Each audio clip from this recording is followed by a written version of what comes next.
أعوذ بالله من الشيطان الرجيم بسم الله الرحمن الرحيم الحمد لله رب العالمين بارئ الخلائق أجمعين والصلاة والسلام على أشرف الأنبياء والمرسلين المبعوث رحمة للعالمين شفيع المذنبين وحبيب قلوب الصادقين سيدنا ومولانا أبي القاسم محمد اللهم صل على محمد وعلى أهل بيته الأطيبين الأطهرين الهداة المهديين ولعنة الله على أعدائهم إلى قيام يوم الدين رب اشرح لي صدري ويسر لي أمري واحلل عقدة من لساني يفقهوا قولي أما بعد فقد قال الله عز وجل بسم الله الرحمن الرحيم قد أفلح المؤمنون الذين هم في صلاتهم خاشعون والذين هم عن اللغو معرضون صلوا على محمد وآل محمد اللهم صل على محمد وآل محمد. Respected ulama, dear brothers and sisters, assalamu alaikum wa rahmatullahi wa barakatuh. Today being the day of Arba'een and a very important and a sensitive day throughout the Muslim world, we begin by praying to Allah subhanahu wa ta'ala to keep in His protection all of those believers throughout the world who will be honoring and remembering and mourning the sacrifices of Ahlul Bayt alayhimus salatu wassalam, and especially Sayyid al-Shuhada Abu Abdullah al-Husayn, and those who were martyred with him, whether they be in Muslim countries, in an environment where the majority of people are followers of Ahlul Bayt, or whether they be in an area where Muslims or where followers of Ahlul Bayt are a minority. Unfortunately, we see the situation throughout the Muslim world and throughout the world in front of us. There are, in these days, no safe places. We used to say that Shia could find some security and some peace in places where they constitute the majority of residents. But now, even in those places, there are those who wish to commit acts of violence and aggression and prevent people from keeping alive the message of Imam Hussein. That aggression and that violence is not something that should confuse us.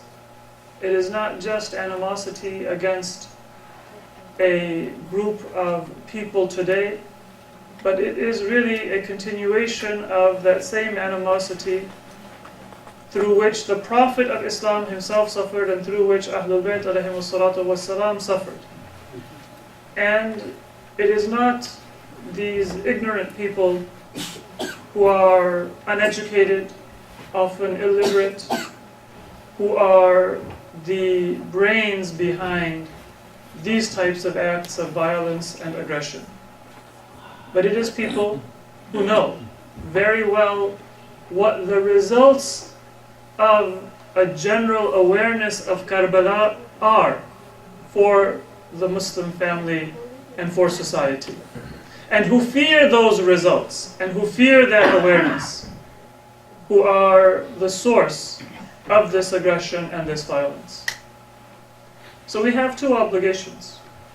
One is to make sure that we participate fully in commemorating and in keeping alive the tradition of retelling what took place in Karbala and committing ourselves to living according to the lessons of Karbala. And two, to do what we can to assist our fellow believers in also fulfilling this noble task and this noble responsibility. Prayers are not something that we should take lightly. If there is a day when there is a risk and a fear of violence for the Muslim world, then we shouldn't think that our hands are tied and we are far away and there's nothing that we can do. Our thoughts, our prayers, our intentions, they have an effect which is far more direct and far more powerful and far more potent than many physical things that we might think are effective. And so we should not underestimate the power of those prayers and also whatever else we might be able to do beyond that. So let us pray to Allah subhanahu wa ta'ala that He protects the lovers of Ahlul Bayt and the mu'mineen throughout the world, and that the day of Arba'een can pass in safety and in security without any needless loss of life. Please recite salawat ala Muhammad wa ala. And let us keep that prayer with us, inshaAllah, throughout this night and tomorrow. For the last few nights, we have been discussing some of the important attributes which a believer should maintain in order to be able to have a deeper faith, in order to be able to maintain one's faith, and in order to be able to have a positive effect on one's society. Now, the first point which it is important for us to remember is that these attributes are important. Religion is not an intellectual exercise. And it is not the case that smarter people are more religious or necessarily are more likely to have a greater understanding of religion, if we think of being smart as a purely intellectual exercise. Religion is not purely an emotional exercise.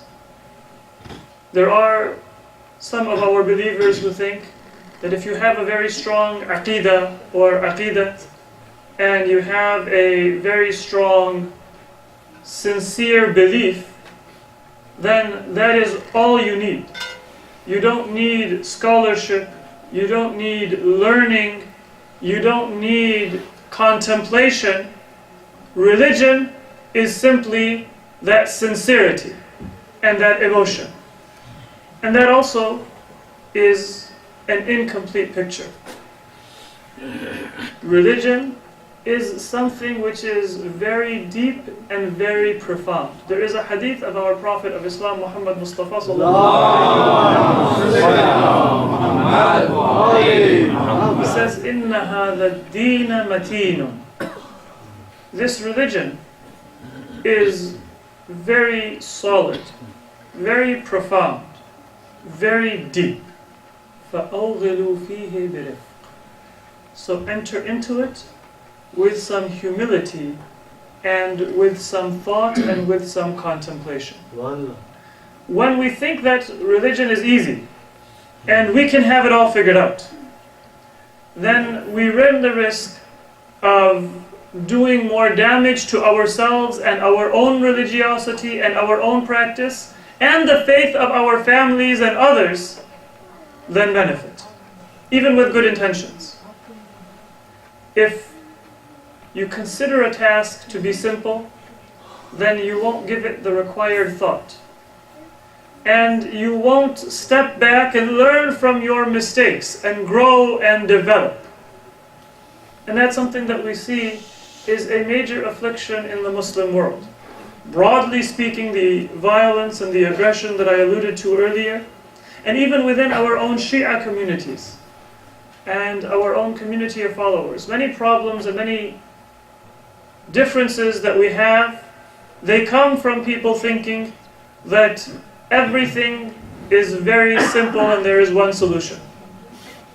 You have people who have a certain view of politics. In our communities, there are some people who say that everything is a conspiracy. There is nothing that you can do or anyone else can do to make society better.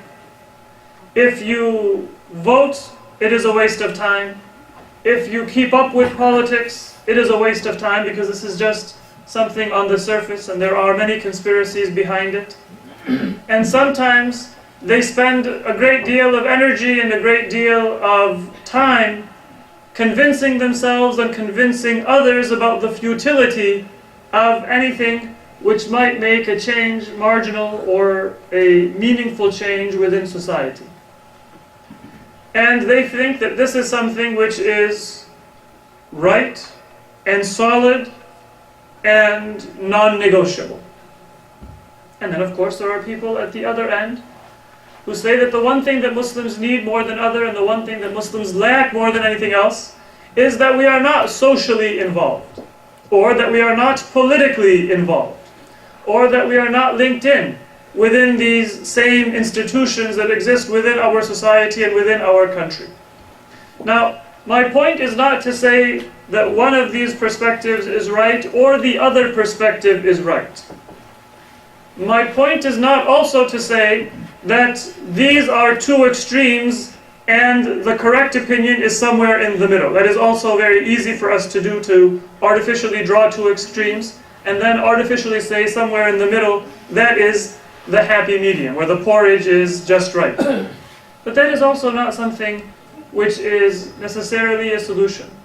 In some cases, the media or our own prejudices, they define for us what are the two extremes. And so the happy medium that we think is balanced and moderate might itself actually be far in one direction or another. It might actually be an extreme.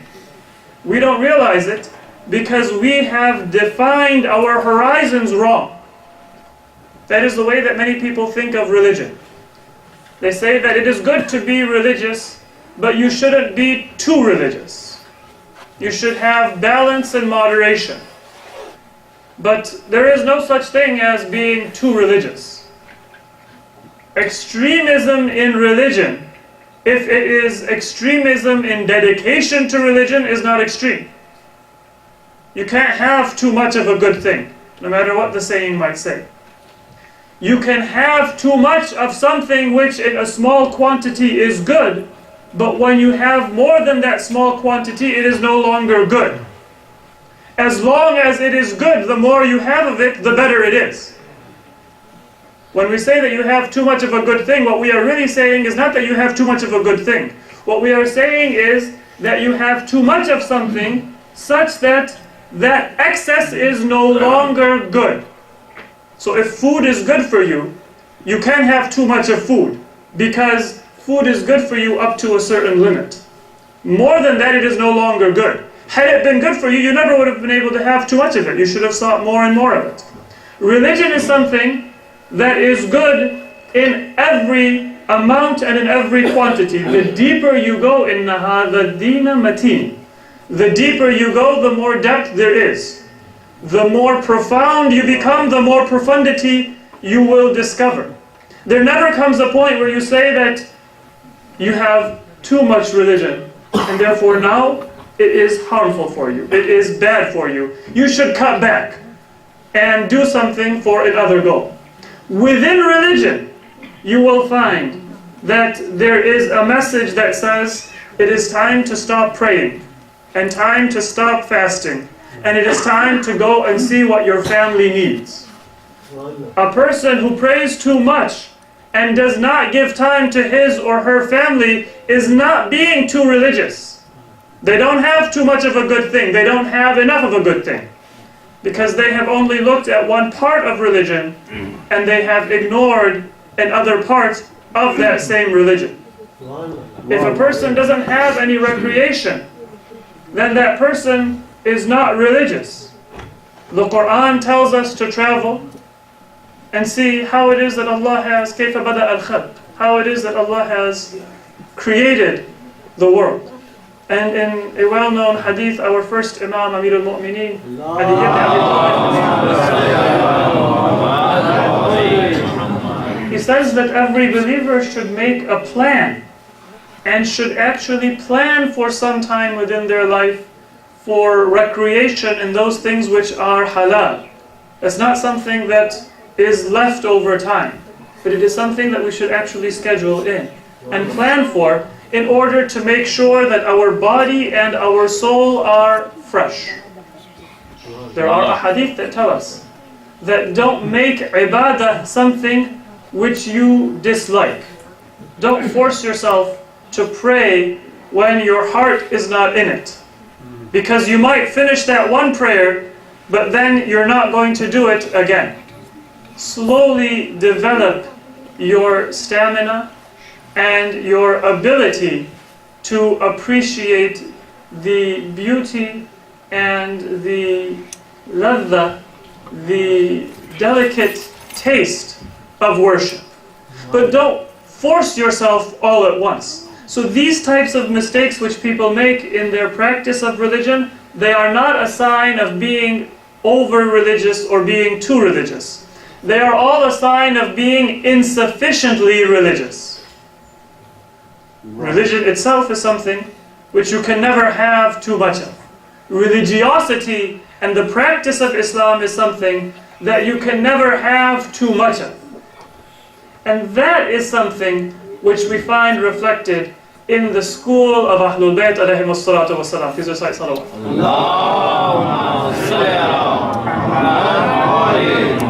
I want to return to the example which I gave yesterday, just to clarify a question which may have entered into certain minds. For those of you who weren't here, I made the point that in the Muslim world and in the Arab world, there are different minorities that live. The Muslim world, when we look at it on a map, oftentimes it is a map of the world, and then there is a section in the middle from West Africa all the way to Southeast Asia that is colored green, sometimes in different shades of green. And we think of that as the Muslim world. But there is not one Muslim world with one language, one culture, one history, and one ethnic group.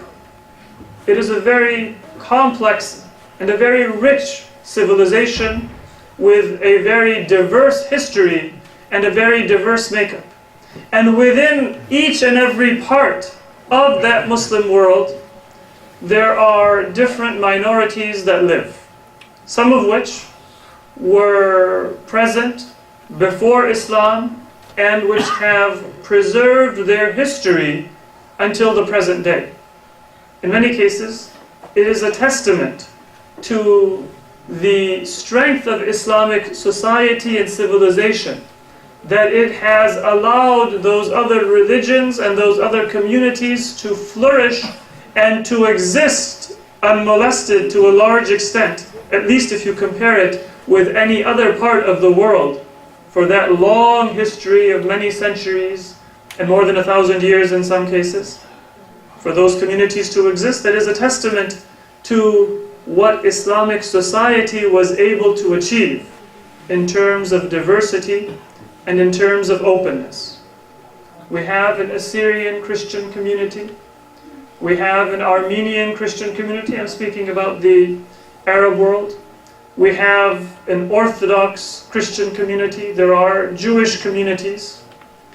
In specifically now the Middle East, what is very unfortunate, and I'm speaking here not just as somebody with a history, with an interest in archaeology, with an interest in history, with an interest in civilizations, but as a Muslim, with an interest in Islam, and no other concern. Just from this perspective, what is very unfortunate is that in many places, these communities prefer an Islamic government to a government from their own religion.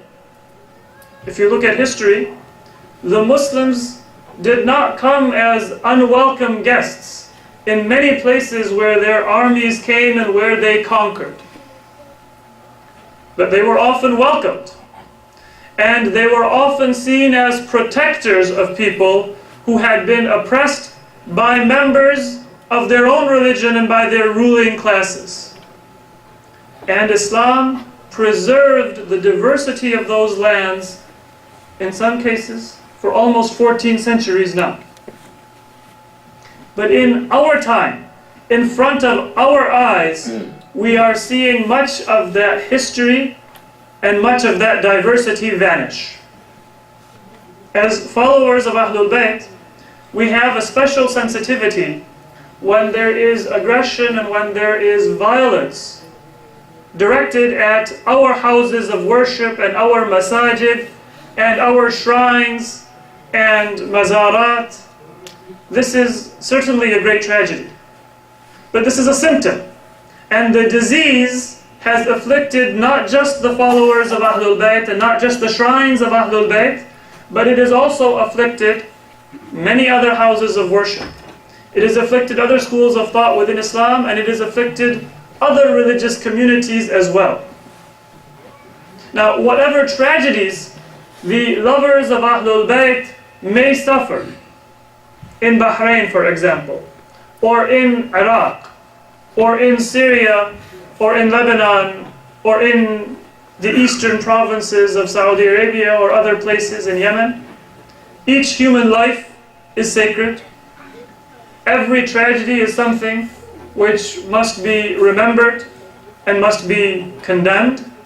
But we can say that no matter how much violence there might be, even if it gets worse, God forbid, than it is today, there is no possibility of extinguishing the life and the light of the school of Ahlul Bayt from any of these regions. There is enough of a presence and enough of a strength that there might be a great deal of violence, as there has been in Iraq for many years. But there is no chance that the enemy might be able to obliterate the commemorations of Karbala and the sacrifices of Ahlul Bayt alayhimus salatu wassalam. Even in the last few years, when there have been attacks on the day of Ashura, on the day of Arba'een, at every procession and at every gathering, you can see that the number of people who will come from within the country and the number of visitors who will come from outside of the country, they increase, they don't decrease. And many of you who are from Pakistan, or many of you who are from other areas, you will find that that same reality exists. That is not to bring down the reality of the suffering and the tragedy, but it is to remember that there is also a great strength that we should be aware of and that we should be proud of, and that will be the basis for, inshallah, coming out of this period of suffering and tragedy. But it is a tragedy that in those same societies, some of these other communities, they may actually be eliminated altogether. If the Christian communities from different schools of thought, some of whom have a 1500-year, 1600-year, 2000-year history in Syria or in Iraq, if they are eliminated, that is not just a human tragedy, it is an Islamic tragedy. Because even though it is a perverted form of Islam, it is in the name of Islam that they are being eliminated. And they are being taken out from our societies. And that is the reality of what the Muslim world is facing. We have talked in the past, and inshallah there will be opportunities to talk in the future further about the source of this disease. But the point that I want to make right now is that in this background and in the light of this reality, it is truly something to be proud of and to hold on to as an ideal, that among those minorities, there are many people who realize and who say that it is the school of thought of the followers of Ahlul Bayt that will be able to preserve our lives and our dignity and allow us to continue to exist within our society. You would expect that perhaps these minorities would become secular. They would say that we are living in a sea of Muslims and we are Christians, or we are members of another religion. If these Muslims become more religious, and if religion becomes the basis of their lives, then what is going to be left for us? Nothing. And so let us try to spread secularism, let us try to spread atheism, and maybe that will give some hope for society. There was a time, if you look at the history of social and political thought in much of the Muslim world, where many religious communities and many minorities, they did believe this. And that is where the Ba'ath party, for example, that existed in Iraq and that flourished in Syria, that is where it came from. Many of these minorities who said it's only secularism that is going to be able to preserve our identity. But now many of those same people, or the children of those people, are realizing that secularism is going to be taken from European secularism, from American secularism, and it is these types of political philosophies and social philosophies that have committed the worst crimes in human history, and it is in reality the aftershocks of the importation of those philosophies that are causing the same harm within Muslim society. In this light, I mentioned an example yesterday of a prominent Arab lady who is known for her literary bent and for her songs, a member of a Christian community, who expressed her admiration for the Lebanese resistance and specifically for Sayyid Hasan Nasrullah. Now, we might wonder, what does that mean? She is a Christian, and she knows that the resistance in Lebanon is an Islamic group. Her profession also is something that deals with singing, and something which the resistance in Lebanon does not promote and does not permit and does not encourage, and considers perhaps in many cases, in many forms, not even to be permissible within Islam.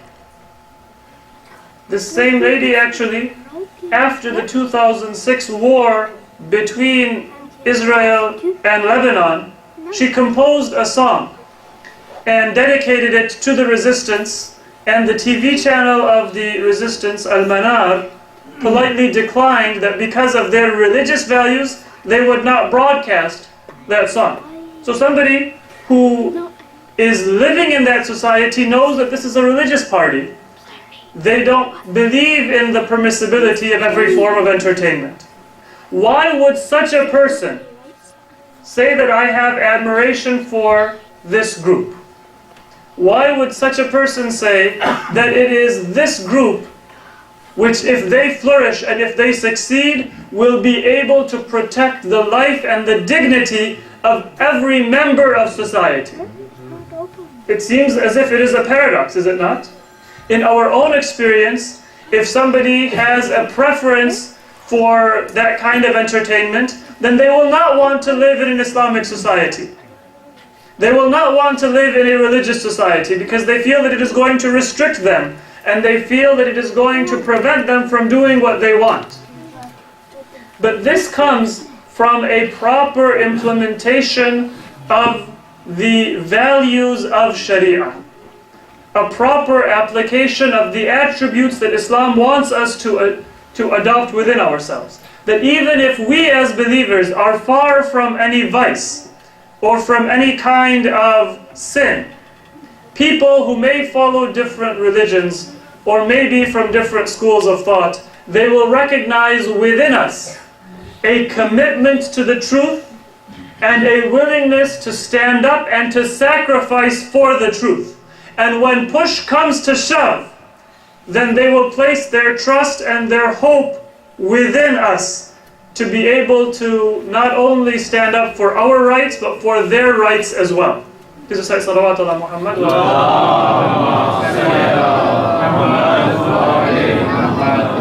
So my point is not to say that it is relevant to us what one celebrity says or what another celebrity says.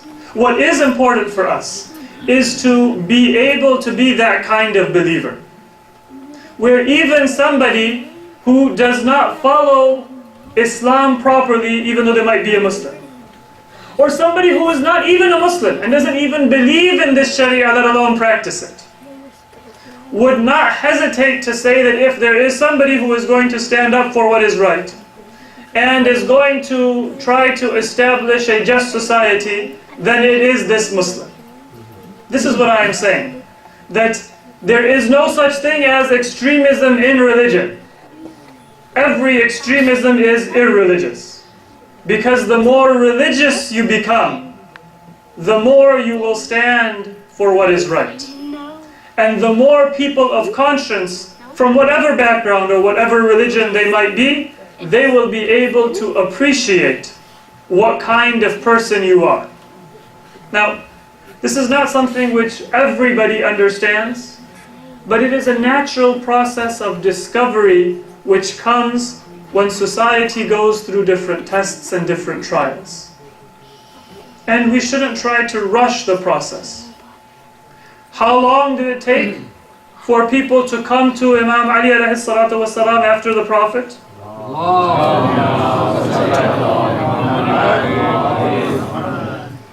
The Imam and Lady Fatima, both of them, went door to door in Medina after the Prophet and reminded people of Ghadir, reminded people of their allegiance and their pledge. But a majority of people said, well, somebody else came to us before you. They told us that the companions have made a decision, it's already a done deal, this is the way things are going. It's not that bad, they are also companions of the Prophet, they are also members of Quraysh, the family of the Prophet or the tribe of the Prophet. Let bygones be bygones. Don't worry so much about it. Those same people were the ones who came scrambling 25 years later. And Imam Ali said to them that, no, I don't want it now. You have destroyed Islamic society so much that it is not possible for me to be able to restore it to its proper direction in a short time. Let me be an advisor and tell you what you need to do. أَنَا لَكُمْ وَزِيرًا خَيْرٌ مِنِّي لَكُمْ أَمِيرًا. It's better for me to be an advisor than for me to be an amir at this point, once you have destroyed the proper direction of the ummah to such an extent. And they said that no, there is nobody but you who can bring the ship back to the right course in this storm that it has found itself. It took how long? 25 years. And the masses began to come, and they said that Imam Ali is the one who can right the ship of Islam. For our other Imams, there were similar times between Imam Ali alayhi salam and his martyrdom and the events of Karbala. We find another generation passes. Approximately 20 years, 25 years from the beginning of the apparent governorship and rule of Amir al-Mu'mineen until the events of Karbala. So once again, it is another generation. Somebody who is standing in the year 40 Hijri, right after Amir al-Mu'mineen has been martyred, that person might say that, was it all for nothing? After the death of the Prophet, everyone turned their back, everyone closed their eyes, they didn't realize what they were doing wrong. And then after a generation, they all came one after another to Amir al-Mu'mineen, and they offered him their assistance, and he made those sacrifices, and he was martyred, and now, is it all for nothing? That Muawiyah now calls himself Khalifatul Muslimin, and Imam Hasan is basically marginalized in an apparent sense and in a political sense, and has to return to Medina. But again, that awareness began to develop, and as a generation changed, then Karbala also found a widespread audience. Some who came right away, and then those seeds that were planted, they continued to spread. You can look at it from either direction. You can look at it as a pessimist, or you can look at it as an optimist. But what is more important than either of those is for us to look at it as something that we have to learn from and that we have to derive lessons from. If you view Islamic history as a pessimist, then in reality you are viewing Islamic history as a non-Muslim.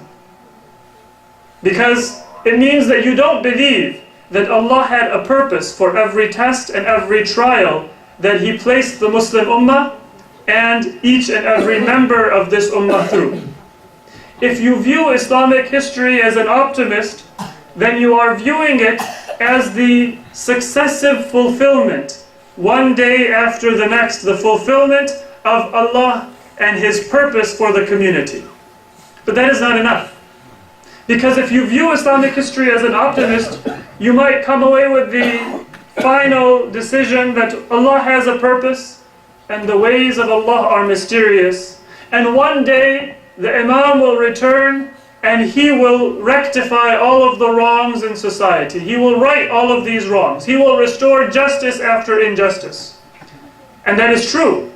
But the Imam will only do so when he has those who will be there to assist him, who will be there to join his path. And so we should look at Islamic history not as pessimists, because that is outside of what it means to be a mu'min. And not even just as optimists, because an optimist might be passive. But we should view it as something that is calling us to action.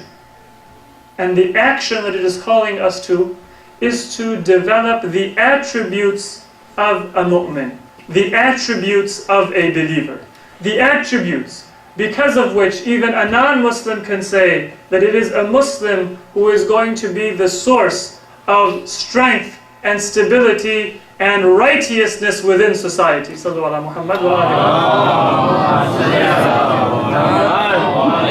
Let us return to the verses of Surah Al-Mu'minun. In Surah Al-Mu'minun, it is Surah number 23, and there are numerous attributes of the believers that are mentioned in this surah. I want to just focus on two of them, which are in the beginning of the surah, and that encourage you to continue to study and to read, and most importantly to contemplate what those attributes are and what they mean for us and how we should implement them. But the Quran describes the attributes of the believers. قَدْ أَفْلَحَ الْمُؤْمِنُونَ الَّذِينَ هُمْ فِي صَلَاتِهِمْ خَاشِعُونَ. Those who are humble in their prayer. For many of us, the challenge in our life is whether to pray or whether not to pray. And so the question that we have in our mind, the goal that many of us have if we want to become more religious, is that I am going to start praying, or I am going to start praying more regularly if I don't pray regularly. But that is the wrong question for us to try to answer. Islam wants us to move beyond whether to pray or not to pray, to consider the characteristics and the attributes that we are to have within our prayer. And it's not something that we can develop only while we are praying. You might have sometimes been asked that question, or you may have that question within your own mind. How is it possible for a person to concentrate in salat? We begin to pray, and we think of everything that is going on in life, and the one thing that we cannot concentrate on is our prayer. Many of us can probably relate to this dilemma where we can barely finish a 2 rak'at prayer, the shortest prayer that we do, without some kind of doubt about whether we did this or we didn't do it. We will be in ruku and we will say, did I recite the second surah or not? We will be going into sujood and we will be thinking, is this the first rak'ah, the first cycle of the prayer, or the second cycle? Is this my first sajda or is this my second sajda? We will be sitting down after the sajda and we will say, do I need to do tashahhud or do I need to stand up? These types of questions. Or even if we know where we are in the prayer because we have that turba that keeps account of our prayers, or because we have that much presence of mind. But we might not really be thinking about what we are doing. The solution for this does not lie only within the prayer. It's not a matter of somehow praying differently. It is a matter of living differently. When we live differently, then our prayer will be something very different. Just to give you an example, we as Muslims have a certain conscience and a certain sense of tahara and najasa, purity and impurity. And so for many of us, we are not even able to go to some public places and feel that we are clean until we come home and we change and we take a shower. Sometimes in the summer we might go for a walk and we are just walking down the neighborhood and a neighbor's dog will come and they think that everybody loves dogs and so we must love dogs, and they let that leash get loose and the dog comes and licks and puts itself all over you, and especially if it has been raining, then now you feel that all of a sudden I have become najis. And you might not have to pray right away, but it is there within your conscience, within your mind. And even if you had 10 other things to do, then you won't be able to concentrate on any of those things because you have to go home and you have to change and you have to wash yourself. Why do we have that awareness and many other people not have that awareness? Because we have a sense of what is pure and what is impure. And for many cases, we might have friends who are not Muslim, who smell wonderful, because they have deodorant and they have antiperspirant and they use very good shampoos and they have colognes and they have all of these fragrances. But we can't stand to shake their hand because we know that they don't have a sense of taharat and najasat. And sometimes we may have observed things that will mean that we will never fool ourselves simply because of a perfume.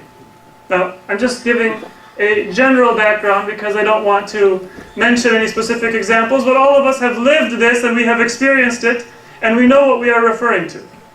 Because of that, we have an awareness that we need to cleanse ourselves. And until we go and we cleanse ourselves, we feel like something is missing. Even if we were looking forward to something, we'll put it on hold until we can feel clean. And when we step in the shower, and we wash ourselves, and then we put on that fresh pair of clothes, all of a sudden we feel refreshed. We feel at peace.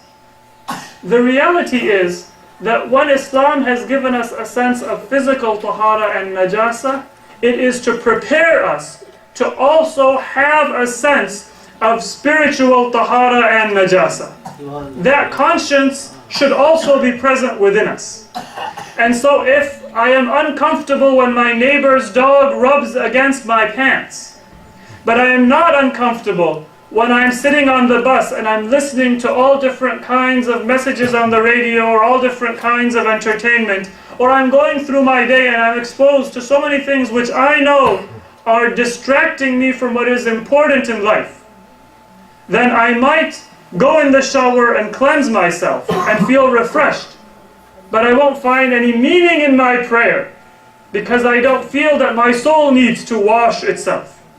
I'm only thinking of my body. Yes, we're still better than the person who doesn't even have a sense of physical tahara, but we're still not properly Muslim in our conscience and in our awareness. If we have a sense that when we live in the world, we are surrounded by spiritual najasa. Whenever we hear somebody doing ghiba, gossiping, speaking ill of others, then it is as if we have najasa being thrown at us. Whenever we take pleasure in listening to something or seeing something which is against our religious values, then it means that there is something najis tugging at our soul. There is that bloodiness that is on our sleeve, we need to wash it away. There is that najasa that is on us and we need to wash it away. then we will be able to go towards our prayer and we will say, Allah, I was waiting for this. This is the shower that I was waiting for. And then many of those other things, they will fade away, and we will be able to take that same pleasure in scrubbing our soul clean as we take in scrubbing our bodies clean when we feel dirty. And so, الَّذِينَ هُمْ فِي صَلَاتِهِمْ خَاشِعُونَ is not a message for our prayers alone. It is a message for our life as a whole. And as Muslims, because we have a sense of cleanliness and impurity, we are already one step ahead of the game. One step ahead of many other people who don't have that kind of sense at all. They don't know that you take off your shoes when you enter into your bedroom, because those shoes may have been many places which are unclean. We have that sensibility. We are one step ahead. We need to move it one further step so that we also think about the cleanliness of our soul. And if we do that, then over time, our prayers will become more and more meaningful. We won't have to force ourselves to concentrate. The concentration will come because we will be thinking that now we are reorienting ourselves towards our true qibla. We are reorienting ourselves towards what is truly important within our life. And the khushu' will come in our prayer. There is a hadith that our Prophet of Islam, Muhammad Mustafa sallallahu alayhi wa saw somebody praying, and the person was distracted. Like many of us, we crack our knuckles, we scratch ourselves. If we have a beard, we might play with our beard. We do many different things in our prayer. So that person was doing something like that. The Prophet said, أَمَا لَوْ خَشَعَ قَلْبُهُ لَخَشَعَتْ جَوَارِهُ. That if that person had any khushu', any humility in his heart, then he wouldn't need to keep his limbs at attention. The limbs would have become humble on their own. The limbs follow the heart. And sometimes the conscious mind is not always able to be present and tell us where we need to keep our eyes and where we need to keep our hands and how we need to be. But our subconscious will still have that effect. And so as the Prophet is saying, we need to develop that khushu' and that humility within our heart. It will show itself within our prayer. And there will still be deficiencies in our prayer, and Allah knows it. And there are ways that Allah has told us to overcome and to correct those deficiencies. Allah doesn't expect us to be able to concentrate for the full 5 minutes it takes to pray Salatul Dhuhr. That is a very big statement, but it is there in our ahadith. Prayers are not long. It's a 5-minute thing. My speech is going to be perhaps close to an hour, and if you have been able to concentrate for the entire speech, then that says something about your sincerity. And it says something about your love of Ahlul Bayt, that you are able to tolerate this speech and sit here and concentrate for the entire time. Prayers, Allah doesn't ask that much of our attention. He asks for 5 minutes. And even there, Allah doesn't expect us to concentrate for the entire time. There are ahadith that the reason why we have been taught the nawafil is because naturally a person is sometimes unable to concentrate for the full prayer. And so Allah says that whatever you have missed in your faridah, you can make up for it by doing a nafilah. So the fact that we have nawafil, and every wajib prayer, fajr, dhuhr, asr, maghrib, isha, every one of them has a nafilah which we can choose to do, in whole or in part. The reason why Allah has given us those nafilah is because He knows that we will have weaknesses and deficiencies in our wajib prayer. He asks us to pray for 3 minutes for fajr, or 5 minutes for salatul dhuhr, for example, which is our longest prayer of 4 cycles. And He knows that we might not be able to do the whole thing, and so He has given us a way to make up for it. But if we have khushu' in our heart and we are thinking of living our lives in that way, then it will become easier for us to concentrate through more and more of our prayer. Let us examine now these teachings and these sayings and not develop a philosophy from ourselves and by ourselves of how to pray. Prayer is to bring us into a certain direction towards the qibla, and so we need to try to manage to adopt those attributes which Allah wants us to adopt within our prayer in order to derive the benefits that we need from prayer. It's not going to be something that we can think up ourselves. What I mean by that, let me give you just a few examples. Is it better to concentrate or easier to concentrate when your eyes are open or when your eyes are closed? Most of us, we have busy lives. And so when we are praying, if we are at school or if we are at work, there are different distractions to our side and in front of us and behind us. Even at home, there might be a doorbell that will ring, there might be a phone that will ring, there might be other distractions that will come, somebody will call us, something will be going on. And so, if we can close our eyes and if we would be able to even close our ears, that would help us concentrate. But there is a recommendation that we have in Salat: when you pray, then it is makruh, it is disliked to close your eyes. You should keep your eyes open. Perhaps one of the reasons for this is that prayer is to train us to tune out the distractions of the world, not to escape from the distractions of the world. To escape is easy, but to tune out is something that we need to practice day in and day out, time and time again within our life. And if we can practice that kind of concentration, where there are distractions, we can see them, but we tune them out. We can hear them, but we tune them out. Then that will help us within our prayer and it will help us outside of our prayer. Now, another thing that we might wonder is, should we look down when we pray or should we look up? That's a general question. Why do we have the image of Allah being in the heavens as a whole? It's a question that was actually asked to the Ma'sumin. That if there is no place for Allah, then why look for Allah in the heavens? Why not look for Allah everywhere? Should we make dua by extending our hands like this? Or should we look down? Or should we not really have any direction? Allah doesn't have a place. Allah is not an old man sitting in the sky.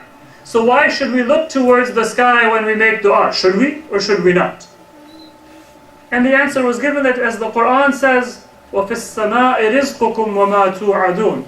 In the heavens is your sustenance and is your rizq and is that which has been promised to you. So it's not that Allah is in the heavens, but your rizq, your sustenance, and many of Allah's promises, they come from the heavens. And so when you look towards the heavens, it is a reminder of that promise and the source of our rizq and our sustenance. And maybe there is a further reason for it. Psychologically, it has an effect. When we look towards the heavens, we think about how Allah is infinite and expansive in His creation. And so it's easier for us to imagine and to conceptualize the generosity of Allah and His ability to overcome any worldly obstacle or any worldly hurdle that we might have within our lives. So for these reasons, we look towards the heavens when we pray, and that is something which is good. When you make dua, then you should make dua and you should look towards the heavens. But there is a separate message which comes from our Prophet for Salat. There is a hadith that our Prophet Muhammad Mustafa sallallahu alayhi wa sallam, when he would pray, he used to look towards the heavens, perhaps because of the same verse of the Quran. Then when Surah Al-Mu'minun was revealed, and Allah revealed to the Prophet, الَّذِينَ هُمْ فِي صَلَاتِهِمْ خَاشِعُونَ طَأْطَأَ رَأْسَهُ. The Prophet then began to pray looking down. So the Prophet was telling us that in our prayer, at that moment, we are not thinking about the expansiveness of Allah and His creation and looking towards the heavens, but we should be looking down. We should be disciplining ourselves to be humble, to be aware of our own insignificance. And when we put ourselves first by bowing down in the position of ruku, and then by prostrating ourselves in the position of sujood, we are going from one state of humility to a further state of humility.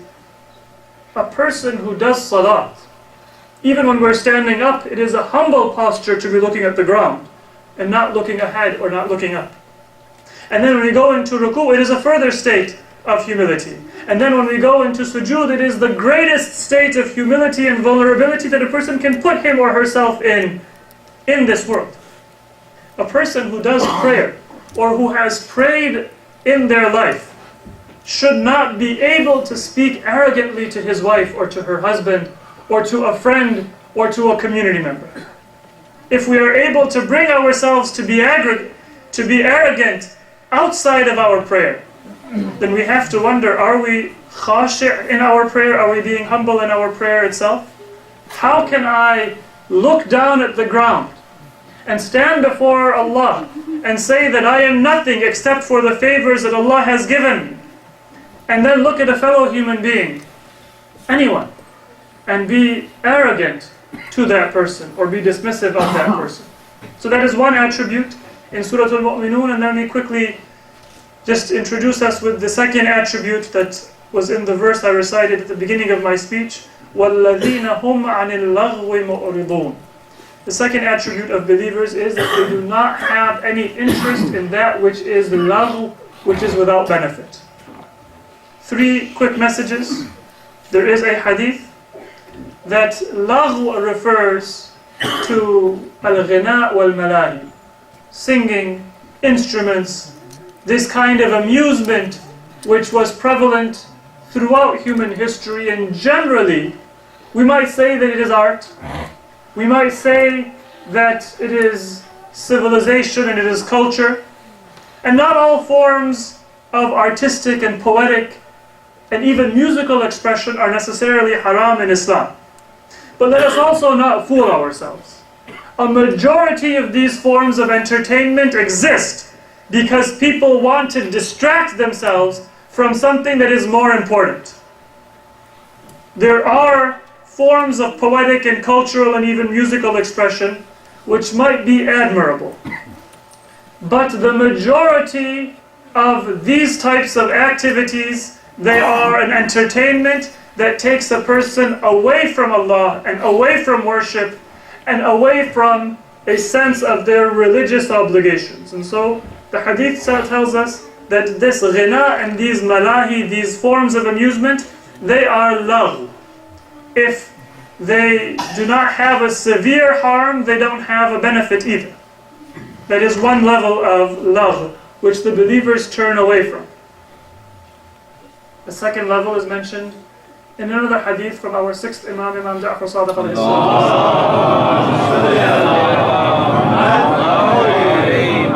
He says that هو أن يتقول عليك شخص ما ليس فيك فتعرض عنه لله. Somebody says something about you that's not in you. They accuse you falsely. They try to provoke you. They try to offend you. And you decide that you're not going to respond to that person for the sake of Allah. That is love. That is something which is going to be without benefit. Sometimes people, to build their own self-esteem, they might want to put me down. They might want to dismiss something that I have done. They might put down my family. They might put down something that I hold very dear. And we get defensive, that my honor is at stake. But if we step back, a person who is so juvenile and so childish that they need to build up their own self-esteem by putting down the decorations that I have in my house, or putting down the accomplishments that I might have, or by putting down my children, or by putting down something that is in my life. What value is there in correcting or putting down that person and giving them the right impression? It's only my own selfishness that might make me think that there is something to be accomplished in that. This is also something which is love. And Imam Ja'far Sadiq says that to move away from love means that you decide not to answer that person, but not because you want to dismiss them, but for the sake of Allah. تُعْرِضُ عَنْهُ لِلَّهِ, for the sake of Allah. And then there is a comprehensive statement of our first Imam, Amir al-Mu'mineen alayhi salatu wassalam. He says, كُلُّ مَا لَيْسَ فِيهِ ذِكْرٌ فَهُوَ لَغْوٌ. Anything that isn't dhikr of Allah, Anything that doesn't bring you closer to Allah, that is love. Everything within our life should remind us of Allah. Even that entertainment. You might go in order to enjoy the scenery at a park. If it reminds you of the greatness of Allah, then it is giving you dhikr, and it is something which is good.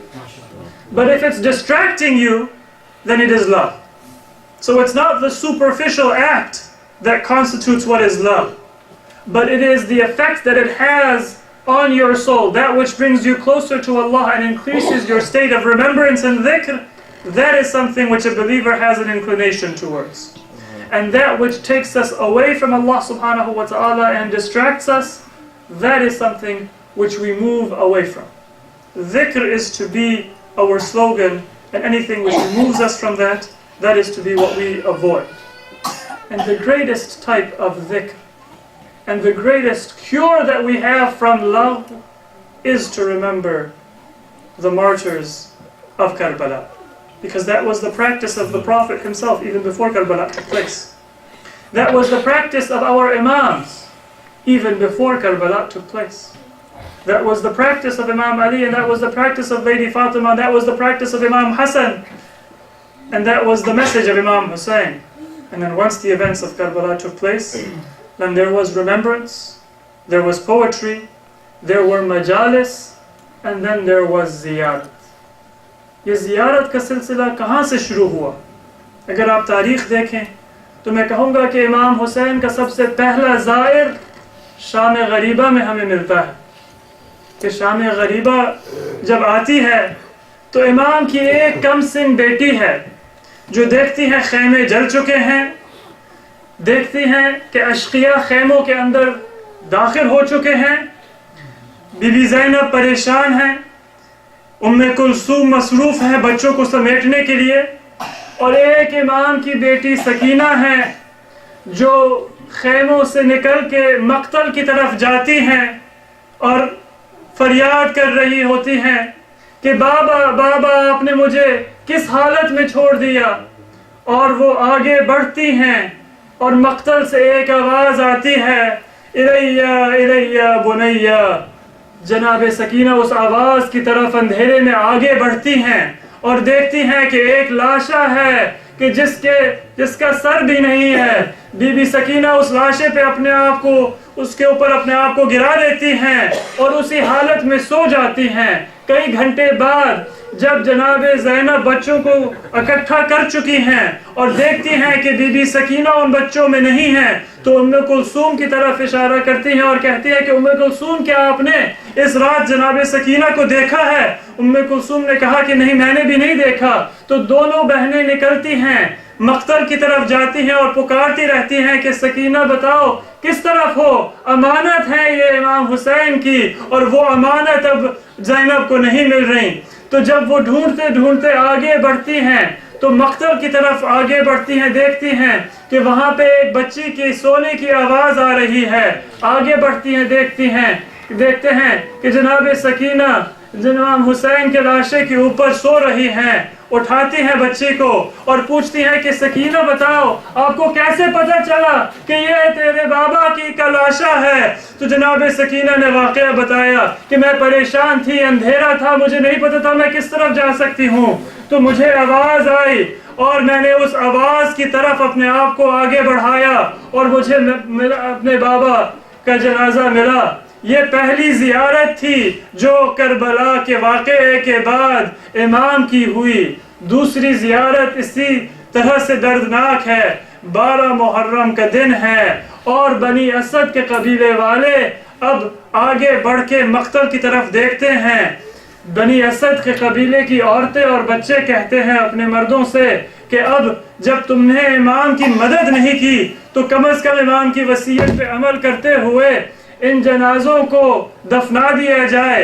وہ آتے ہیں کربلا میں تو دیکھتے ہیں کہ کربلا کے میدان میں لاشیں پڑے ہوئے ہیں لیکن وہ پہچانتے نہیں ہیں کہ کون سا لاشا کس شہید کا ہے. وہ پریشان ہوتے ہیں کہ ہم اگر دفنانا چاہیں تو کس طرح سے ان لاشوں کی حرمت کس طرح سے رکھی جا سکتی ہے. تو دیکھتے ہیں کہ دور سے ایک شخص کربلا کی طرف آ رہا ہوتا ہے، وہ جب قریب پہنچتا ہے تو دیکھتے ہیں کہ گویا یہ ایک اسیر آئے ہوئے ہیں، سر جھکائے ہوئے۔ پوچھتے ہیں وہ شخص کہ آپ کیا کرنے آئے ہیں یہاں پہ؟ کہتے ہیں کہ ہم لاشوں کو، شہداء کے لاشوں کو دفنانے کے لیے آئے تھے، لیکن ہمیں لاشوں کی پہچان نہیں۔ تو اس شخص نے کہا کہ میں بتاتا ہوں، اور پھر ایک ایک لاشیں کو پہچانوایا اور اس ہر شہید کا واقع شہادت پڑھا۔ کہا کہ یہ وہ لاشا ہے کہ جس کو امام نے بڑی مشکل سے اجازت دی جنگ میں جانے کے لیے، یہ میرے قاسم کا لاشا ہے، یہ میرے اکبر کا لاشا ہے۔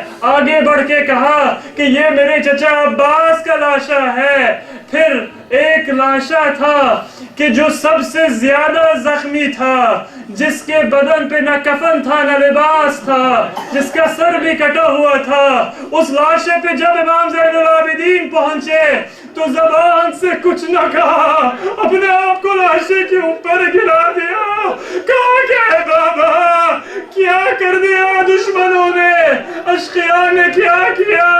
اور بڑی دیر تک امام نے گریہ کیا۔ پھر اٹھے اور بنی اسد سے کہا کہ یہ سید الشہداء کا لاشا ہے، اس کو دفنا دیا گیا۔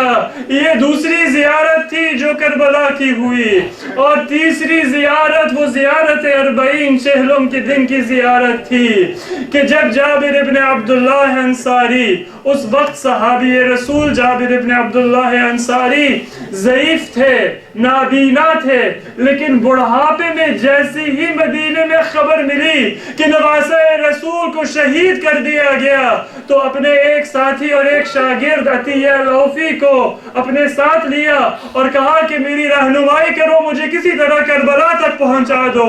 یہ دونوں جلیل القدر مسلمان کربلا کی طرف نکلے۔